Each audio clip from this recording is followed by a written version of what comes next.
you're the number one, you're the number one female MC in the game. Let's be clear. You're getting a lot of attention.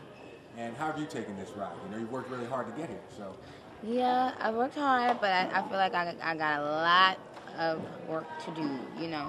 The more attention you get, the more you have to show and prove. So now I'm just about to sit back and focus on my music. I mean, I'm excited. I'm grateful, to say the least. But I'm just, taking it one day at a time. So now, it's amazing that a lot of female MCs need to say something about you to get attention right now. You know what I mean? Like, they have to, and the thing is, they have to say something negative. Like, they can't say, oh, we love her, she's fantastic. There are some that do. There are some that say something positive. I just saw something interesting today online, and I retweeted it because I thought it was, like, really dope. And it said, to haters, I'm not your enemy, I'm your hero. Cheer up. You should be happy I'm here. I'm showing you bitches how to do it.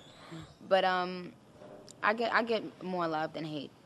So, and it's expected. I mean, when people see there's one person that's getting a lot of shine or notoriety or whatever, it makes them feel unhappy with themselves. I mean, the small-minded people feel unhappy with themselves. But the intelligent girls just take, the things that they like from me and my journey, and they apply it to their journey. And I think if I had it my way, that's what they'd all do. I mean, everybody's not going to like Nicki Minaj, you know what I mean? Everybody's not going to like the way I look and, what I do. But I think if you're smart, you would take from me and figure out why everybody's talking about me. And, I mean, that would be the smart thing to do. And I think they don't know how to express that. So they express it with anger and jealousy and hatred. And then that consumes them. And I'm still here.